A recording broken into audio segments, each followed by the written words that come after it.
안녕하세요. 배신의 장미입니다. 오늘의 사연 시작하겠습니다.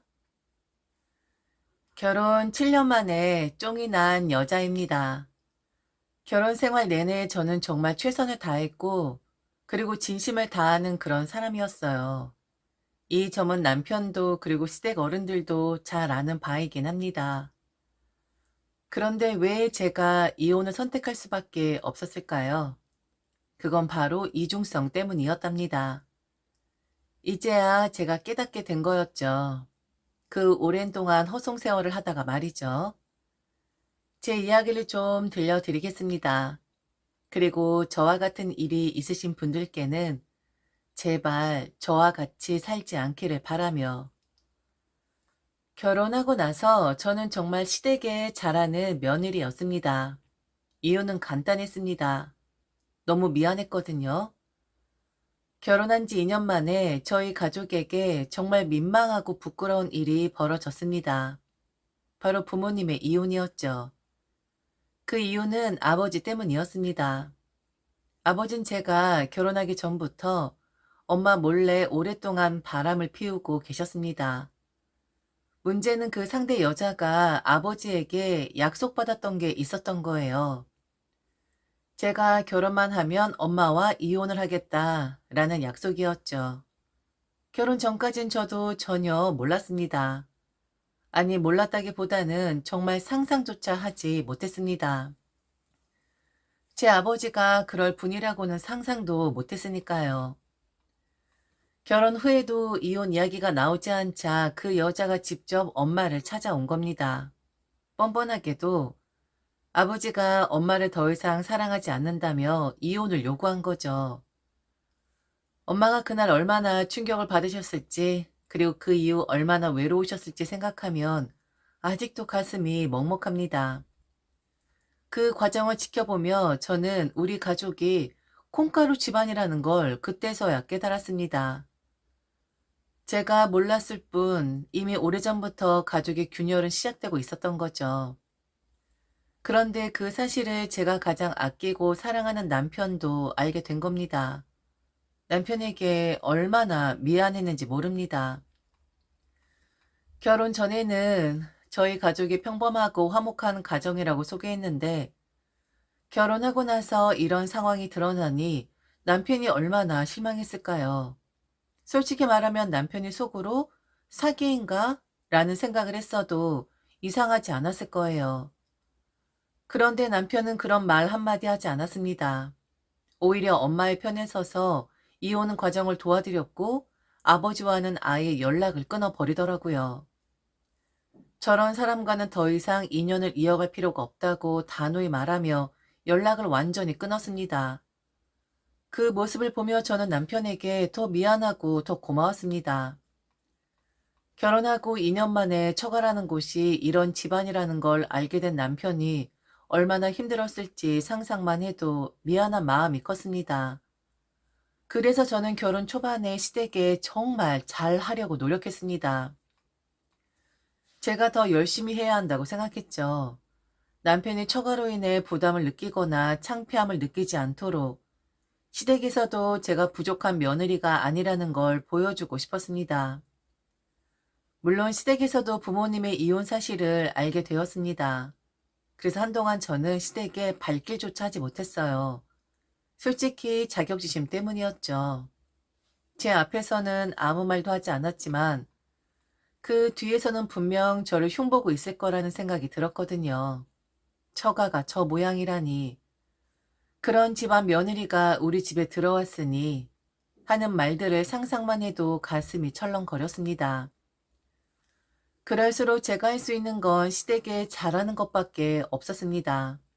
용돈을 넉넉하게 붙여드리고 선물 공세를 했죠. 명절이나 특별한 날이 되면 다른 며느리들이 하는 것보다 2배는 더 신경 써서 준비했습니다. 시댁에서 그래도 며느리가 잘한다라는 말을 듣고 싶었거든요. 시간이 흐르면서 조금씩 자격지심도 희석이 되었습니다. 저도 저 나름의 자리를 찾아가고 있었고, 그렇게 결혼 생활을 7년 동안 이어갔습니다. 시댁에서는 충실한 며느리로, 남편에게는 순종적이고 뒷바라지 않은 아내로 살아왔죠. 저도 직장에 있는 사람이었지만 단 한 번도 남편에게 설거지를 시키거나 쓰레기를 버리게 한 적이 없었습니다. 하물며 바닥에 떨어진 머리카락을 줍게 한 적도 없었죠. 남편은 가정을 위해 어떤 집안일에도 손을 대지 않는 사람으로 살았고, 저는 그걸 당연히 받아들이며 살아왔습니다. 시댁에서도 마찬가지였습니다. 시어머니나 시아버지가 필요하다고 하면 그 즉시 채워드렸습니다. 결혼 생활을 돌이켜보면 신혼집에 혼수를 한 만큼이나 시댁에도 혼수를 해다 바쳤습니다. 세탁기, 건조기, 스타일러, TV, 냉장고, 김치 냉장고는 기본이었고, 심지어 겨울이 춥다고 하셔서 돌 침대까지 마련해 드렸습니다. 저 스스로도 그 시절을 떠올리면 완전 혼수를 해다 바친 셈이라고 생각될 정도였습니다.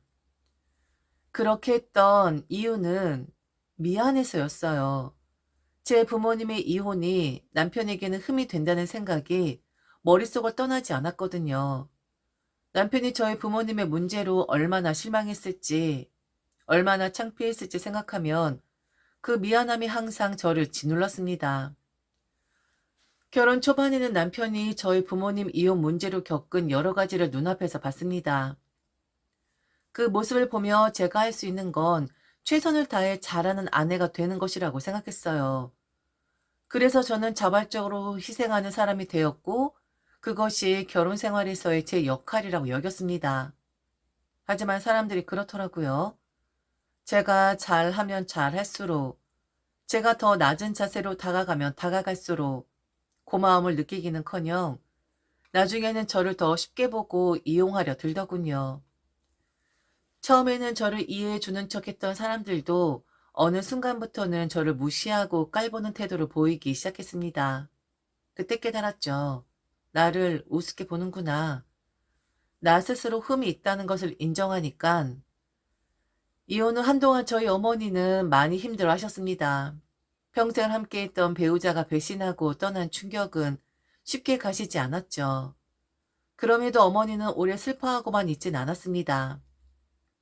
어느 날 스스로 눈물을 닦으면서 그러시더군요. 내가 이렇게 주저앉아 있으면 네 아버지가 얼마나 좋아하겠니? 더 열심히 살아야지. 그래야 내가 이기는 거잖아. 그 말을 듣는데 저도 가슴이 먹먹했어요. 그렇게 어머니는 다시 일을 시작하셨습니다. 작은 가게에서 하루하루를 열심히 보내셨고, 저도 그런 어머니를 보면서 많이 배웠습니다. 그런데 그 가게에서 큰 사고가 나고 말았습니다. 뜨거운 물을 쏟으시면서 화상을 입으신 겁니다. 급하게 근처 병원으로 모시고 갔지만 제대로 치료를 받으려면 조금 더 큰 병원이 필요했습니다. 저희 남편은 병원에서 일을 하고 있었기에 당연히 남편에게 도움을 청했죠. 그런데 남편의 반응이 참 차갑더라고요. 그냥 작은 병원 다니면 되지. 왜 우리 병원에 오려고 해? 남편이 그런 말을 하길래 순간 너무 서운했습니다. 남편은 병원 시스템을 잘 알고 아는 의사 선생님들도 많으니 좋은 도움을 받을 수 있지 않을까 싶어서 부탁한 건데 그렇게 딱 잘라 말하니 마음이 얼어붙는 것 같더군요. 그때는 그 이유를 잘 몰랐습니다. 그런데 나중에 알게 됐죠. 남편이 저희 부모님이 이혼하던 당시 병원의 법무팀에 몇 가지를 문의했던 일이 있더라고요. 그때 상황이 복잡하니 유리한 조언을 받고 싶어 도움을 구한 거였어요. 그런데 그 일이 병원 안에서 소문이 나버린 겁니다. 소문이라는 게 참 그렇잖아요. 남의 이야기를 침소봉대하고 여기저기 흘리는 사람들은 어디에나 있으니까요. 남편이 의도적으로 저희 가정사를 퍼뜨린 건 아니었겠지만 병원에 소문이 퍼지면서 그 이후로 남편도 어깨를 좀 움츠리고 다녔던 것 같아요. 당시엔 그 소문도 잊고 살았을 텐데 어머니가 남편 병원에 오신다면 또 다른 말들이 나올까봐 미리 선을 긋는 것 같았습니다. 그걸 이해하지 못한 건 아니었지만 참 서럽더라고요. 제 어머니는 아프셔서 도움을 구하려는 건데 남편의 차가운 반응에 마음이 상했습니다. 그런데 더 충격적인 건 시어머니의 말이었죠.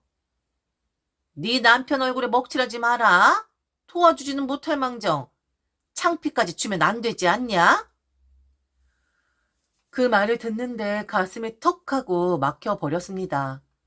어머니를 도와드리는 것도 아니고 제발 병원에 오지 말라고 선을 긋더니 이제는 창피까지 들먹이는 시어머니. 저를 마주보고 그렇게까지 말씀하시는 게 너무 억울하고 서러웠어요. 제 어머니는 그저 치료를 받으시려는 건데 그걸 부끄러움으로 포장하는 그들의 태도에 온몸이 굳어버렸습니다. 그 순간은 제가 아무 말도 할 수 없었지만 그 일이 제 마음속에 깊은 생채기를 남겼습니다. 그러다가 아예 확점을 찍어버리는 그런 일이 일어나고 맙니다. 당시 남편은 출장 중이었고 집에는 저 혼자 있었어요. 그런데 하루 종일 어머니께 연락이 안 되는 거예요. 평소에는 간간히 연락이라도 주시던 분이라 더 걱정이 됐죠. 무슨 일이 있나 싶어 불안한 마음으로 하루를 보냈는데 저녁이 되어서야 카톡이 하나 들어왔어요. 감기에 걸렸는데 목소리가 아예 나오질 않는다. 저는 그 메시지를 보고는 깜짝 놀랐습니다. 얼마나 심하게 감기에 걸렸길래 목소리까지 나오지 않는 걸까 싶어서 부랴부랴 어머니 집으로 달려갔죠.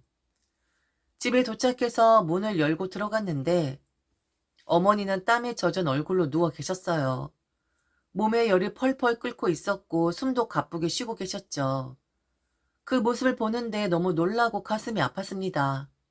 더 이상 지체할 수 없겠다 싶어서 어머니를 부축해 근처 응급실로 모셨습니다. 링거를 맞추고 의사 선생님께 진료를 받으니 단순 감기가 아니라 몸살 감기가 심하게 온 상태였더라고요. 체력적으로 많이 떨어져 있으니 충분히 쉬어야 한다는 말을 들었어요. 그날 밤 저는 어머니를 우리 집으로 모셨습니다.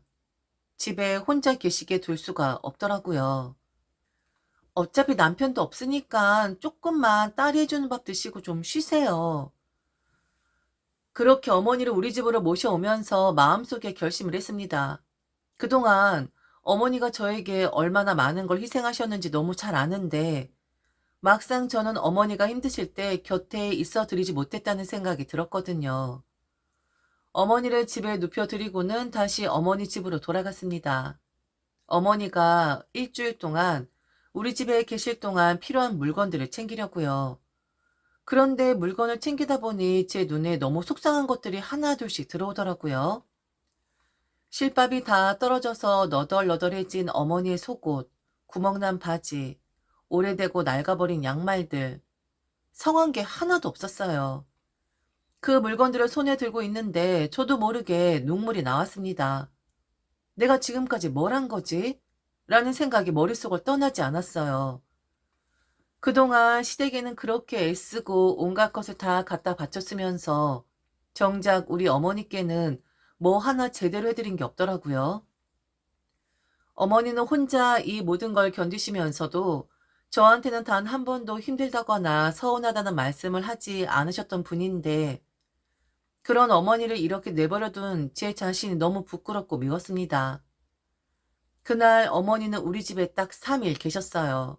남편도 출장 중이니 오히려 그때가 적기라 생각했는데 그런데 예상치 못한 일이 생겼죠. 시어머니가 예고 없이 우리 집에 찾아오신 겁니다. 어머님 깜짝 놀라셨고 저 또한 당황했어요. 어머니는 무방비 상태로 그냥 집을 나갔습니다. 잠시 들른 거라고 하면서요. 전 어머니를 붙잡고 싶었지만 시어머니의 따가운 시선과 얼어붙은 분위기 때문에 아무 말도 하지 못했습니다. 어머님 그렇게 부랴부랴 집을 나가셨고 저는 뒤늦게 복잡한 감정이 몰려와 머리가 지끈거렸습니다. 시어머니가 그날 왜 찾아오셨는지는 정확히 기억나지 않아요. 하지만 확실히 기억나는 건 그날 저녁 남편에게서 걸려온 전화였죠. 너 지금 뭐 하는 거야? 내가 출장 간 사이에 네 맘대로 장모를 집에 들여? 허락은 받고 그런 짓을 해야 할 거 아니야. 뭐라고? 어머니가 엄청 놀랐대. 장모가 집에 있으니까 어이가 없었던 거지. 너 내가 출장 갈 때마다 이런 짓 한 거냐? 야, 어머니가 얼마나 놀라셨는 줄 알아? 잠깐 계셨던 거야. 아파서 잠깐 내가 모셔온 거라고. 그게 그렇게 문제가 되는 거야? 이번 한 번만 봐준다. 어? 앞으로는 조심해. 만일 너 계속 그러면 너도 네 엄마 꼴난다. 알았어? 그 말을 듣는 순간 저는 심장이 내려앉는 기분이었어요. 남편이 지금 무슨 말을 했는지 그 의미를 곱씹으면서도 믿기지 않았습니다. 엄마를 네 엄마 꼴난다고 표현한 남편의 말은 제 가슴에 비수를 꽂았습니다. 저는 전화를 끊지도 반박하지도 못한 채 멍하니 앉아 있었습니다. 머릿속은 엉망이었고 마음은 무너졌습니다. 그날 저는 분명히 깨달았어요. 뭔가 크게 잘못됐다는 것을. 그리고 이 관계는 더 이상 회복될 수 없다는 것을요. 아무리 노력하고 아무리 이해하려고 해도 저는 무언가를 지킬 수 없다는 절망감이 저를 짓눌렀습니다. 그날은 정말 제 감정을 주체할 수 없었던 하루였어요. 엄마가 집으로 돌아간 뒤에도 자꾸만 걱정이 밀려왔습니다. 엄마는 집에 돌아가셔서 괜찮냐고 걱정 어린 문자를 보내셨는데 저는 그저 남편에게서 들은 말과 시어머니의 반응이 머릿속을 떠나지 않았어요. 엄마는 정말 단 며칠 머물렀을 뿐인데 그 일이 이렇게까지 비난받아야 할 일이었을까? 엄마를 돌보지 못한 죄책감과 그걸 문제 삼는 남편과 시어머니에 대한 억울함이 겹쳐 마음이 무거웠습니다. 더 이상 집에 머무르는 것도 무의미해 보여 다음 날 출근하기로 했어요. 출근하니 동료들이 왜 나왔냐고 물었습니다. 본래 휴가를 길게 낸 상태였으니 의아해할 만도 했죠. 저는 그저 심심해서요 라고 대답하며 대충 넘겼습니다. 모두들 그러려니 하고 넘어갔지만 제 기분은 여전히 좋지 않았습니다. 일하는 내내 엄마 생각만 났고 불쑥불쑥 엄마의 초라한 속옷과 낡은 바지가 떠올랐습니다. 내가 엄마를 더 잘 챙겼어야 했는데 라는 자책만 반복됐어요. 그런데 점심 무렵 엄마에게서 전화가 왔습니다. 조금 들뜬 목소리였으면 좋았겠지만 엄마의 목소리는 어딘가 어색하고 불편해 보였어요. 지금 사부인이 짐 가져가라는데 이게 무슨 일이냐? 그게 무슨 말씀이세요? 짐을 가져가라니요? 사부인이 지금 니네 집에 와 계시다더라. 내 짐을 발견하셨는지 전화를 해서 짐을 가지러 오라고 하더구나. 직접 잘 챙겨 놓을 테니 걱정 말라면서. 그 순간 머릿속이 하얘졌습니다. 그리고 30분 뒤쯤 다시 전화가 왔습니다. 방금 짐 가져왔다. 현관문 밖에 놓여 있더라. 현관문 밖에요? 문 열어줄 줄 알았는데 그냥 짐만 밖에 놓여 있어서 가져왔어. 저는 더 이상 말을 잇지 못했습니다. 너무 무리한 행동 아닌가요? 아무리 그래도 사람들 문 앞에 세워두고 짐만 내다 놓다니요. 이건 단순히 기분이 나쁜 수준이 아니었어요. 제 엄마를 이렇게 대하는 건 도저히 용납할 수 없다는 생각이 들었습니다. 그 순간 머릿속에 여러 생각이 스쳐 지났습니다. 시어머니 대체 무슨 생각으로 이런 일을 하신 걸까요? 엄마에게 직접 통화까지 했으면서 문도 열어주지 않고 짐만 밖에 놓아뒀다는 게 어떻게 가능한 일인지 이해할 수 없었습니다. 아무리 생각해도 이건 기본적인 예의조차 없는 행동이었습니다. 그날 저는 더는 참을 수 없었습니다. 어머니에게 있었던 일을 전해 듣고 난 후 가슴속에 억눌러왔던 분노가 폭발할 것 같았거든요. 그래서 바로 시어머니에게 전화를 걸었습니다. 전화를 받으신 시어머니 목소리는 한결 밝았어요. 마치 아무 일이 없었던 사람처럼요. 어머, 웬일로 전화했니? 네 엄만 짐 잘 가져간 것 같더라. 내가 캐리어 가지러 왔다가 작은 방에서 네 엄마 짐을 봤어. 내가 정리했어. 내 손으로 말이다. 아유, 찝찝해. 그 당당한 태도에 저는 할 말을 잃었습니다. 저라면 조금이라도 미안한 기색을 보일 법한 상황이었지만 시어머니는 전혀 그렇지 않았습니다. 마치 잘한 일을 자랑하듯 말씀하시더군요. 아들한테 들었겠지만 앞으로는 조심해. 이런 일은 이번 한 번으로 끝내. 알겠니? 그리고 나 여행 간다. 그런데 내가 빨래를 안 돌렸지 뭐냐? 너 저녁에 들러서 빨래 좀 해놔. 집도 좀 정리해 놓고. 아, 설거지도 좀 있을 거다. 그거랑 쓰레기 좀 치워두고 싹 정리해놔. 제가요? 그래. 그럼 누구겠니? 정리하면서 너도 반성 좀 하고. 암튼 아들 돌아오면 잘 챙기고 넙죽 엎드려. 알았어? 돈은 50만 보내라. 그 정도면 될 것 같으니까. 마음속에서 켜켜이 쌓였던 분노가 더는 눌러 담을 수 없는 폭발 직전의 상태였습니다. 시어머니 말을 그대로 따르기로 결심했죠. 하지만 그녀가 원한 정리와 제가 계획한 정리는 완전히 다른 방향이었습니다. 저는 바로 트럭을 수배했고 함께 움직여줄 건장한 남자 3명을 고용했습니다.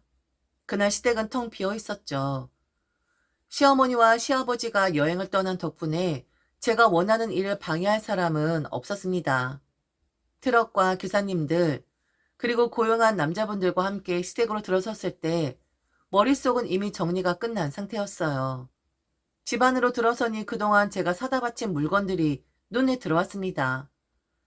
김치냉장고, 세탁기, 스타일러, TV, 돌침대까지 제가 결혼 생활 동안 미안한 마음을 갚겠다는 핑계로 쌓아 올린 것들이었죠. 그런 물건들을 하나씩 살펴볼수록 저 자신에게 더 화가 났습니다. 왜 나는 이렇게까지 했을까? 다 꺼내주세요. 몽땅 싹 다요. 고용한 남자분들에게 단호하게 지시했죠. 냉장고 안의 음식들은 제가 가져온 것이 아니었기에 전부 꺼내놓았고 김치 냉장고에 있던 김치들도 마찬가지였습니다. 트럭이 실으니 제가 그동안 얼마나 많은 것들을 갖다 바쳤는지 새삼 느껴지더군요. 정말 한가득이었습니다. 모든 작업이 끝난 후 저는 트럭 기사님께 말했습니다. 이 물건들 알아서 처리해 주세요. 원하시는 대로요. 그분은 의아한 표정으로 저를 바라보더니 결국 기분 좋게 응해 주셨습니다. 심지어 그날 일당도 받지 않겠다며 싱긋 웃으며 떠나셨죠. 저는 그 길로 집으로 돌아와 제 짐을 챙겼습니다. 필요 없는 물건들을 남기고 꼭 필요한 짐들만 챙긴 뒤 곧바로 어머니 집으로 갔습니다. 얼마 지나지 않아 남편에게서 전화가 걸려왔습니다. 출장에서 돌아온 그는 제가 남겨둔 이혼 서류를 보고 충격을 받은 모양이었어요. 이게 뭐야? 갑자기 무슨 일이야? 무슨 일은? 이런 걸 바라고 그렇게 말한 거 아니야? 내 엄마가 창피하면 나도 네 엄마가 창피해. 그런데 나는 진짜 너한테 미안했었어.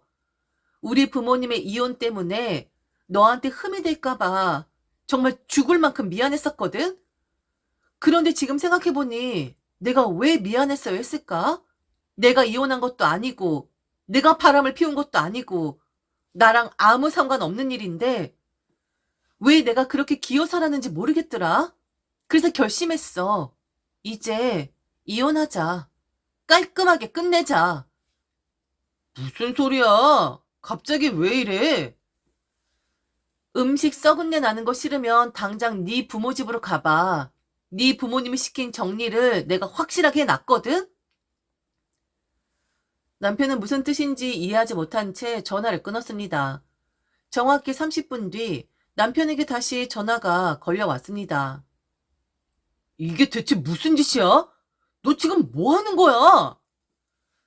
남편의 목소리는 분노와 충격으로 떨리고 있었지만 저는 오히려 차분하게 대답했습니다. 정리하라고 하시길래 그래서 정리했어. 네 엄마가 우리 엄마 짐을 밖에 내던지듯 정리했던 것처럼 나도 네 부모님 집에서 내가 갖다 바친 물건들 몽땅 정리해줬어. 법적으로 뭐든 해보자고.